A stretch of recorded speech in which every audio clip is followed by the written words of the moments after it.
მოგესალმებით, თქვენ უყურებთ Talk to Regions სოლიდარობა მზია ამაღლობელს და ყველა სინდისის პატიმარს. 2021 წელს 3000 და 2022 წელს 3500 ლარი დაუსაბუთებლად შტატგარეშე თანამშრომლებზე გასცა სამხარეო ადმინისტრაციამ, რაშიც სახელმწიფო აუდიტის სამსახური ხარვეს ხედავს. საუბარია სახელმწიფო აუდიტის სამსახურის ახალ ანგარიშში, რომელიც სახელმწიფო რწმუნებულის ადმინისტრაციების 2021-2022 წლების საქმიანობაა გაანალიზებული. აუდიტი თავის დასკვნაში წერს, რომ ჯილდოების გაცემისას მითითებულია მხოლოდ კანონმდებლობით გათვალისწინებული კრიტერიუმები და არა შესრულებული სამუშაოები, რომლის გამოც გასცეს ფულადი ჯილდოები. ეთანხმებიან თუ არა აუდიტის დასკვნას სამცხე-ჯავახეთის სამხარეო ადმინისტრაციაში და როგორია მათი პოზიცია. ჩვენ უწყებასთან დაკავშირებას ვცდილობდით, თუმცა ჩვენს ზარებს არ პასუხობენ. კიდევ რა ხარვეზები გამოავლინა სახელმწიფო აუდიტმა, თემაზე მასალებს ეტაპობრივად შემოგთავაზებთ.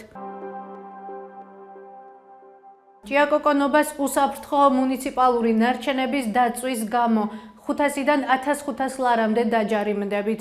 ამის შესახებ ინფორმაციას გარემოს ზედამხედველობის დეპარტამენტი ავრცელებს. ამავე წყაროს ცნობით, ფოთლებისა და სხვა მსგავსი ნარჩენების დაწვისთვის ჯარიმა 500 ლარია, ხოლო საბურავების და რეზინის სხვა ნარჩენების დაწვისთვის 1500 ლარია გათვალისწინებული.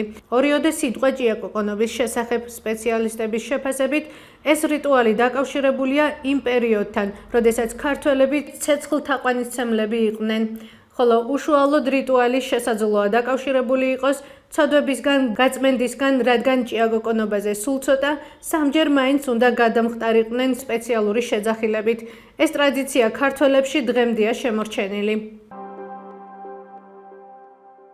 წინა სააღდგომო გამოფენა გაყიდვა ახალციხეში ტოლერანტის ოფისში.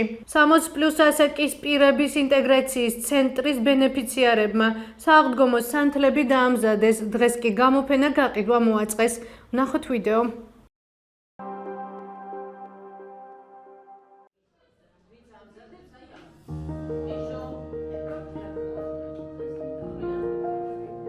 ტოლერანტში ჩვენ დავიწყეთ მუშაობა ჯერ აქსესუარებზე, პირველად დავიწყეთ გძივებით, სამაჯურებით, საერთოდ აქსესუარებით, სხვადასხვა აქსესუარებით. აღდგომის დღესასწაული გვიახლოვდება. გადავწყვიტეთ, რომ გადავსულიყავით სანთლის კეთებაზე. სურნელოვანი ისინი შევიძინეთ, ფერებით შევიძინეთ, სურნელები შევიძინეთ, ცვილი, ყალიბები და ასე შევქმნით ჩვენი ნამუშევრები. ლამაზი მე მგონი მოგწონთ ყველას. ფერად-ფერადი. ეხლა 9 მაისს ჩვენ გვაქვს თბილისში გამოფენა გაყიდვა, იქ ვიღებთ მონაწილეობას.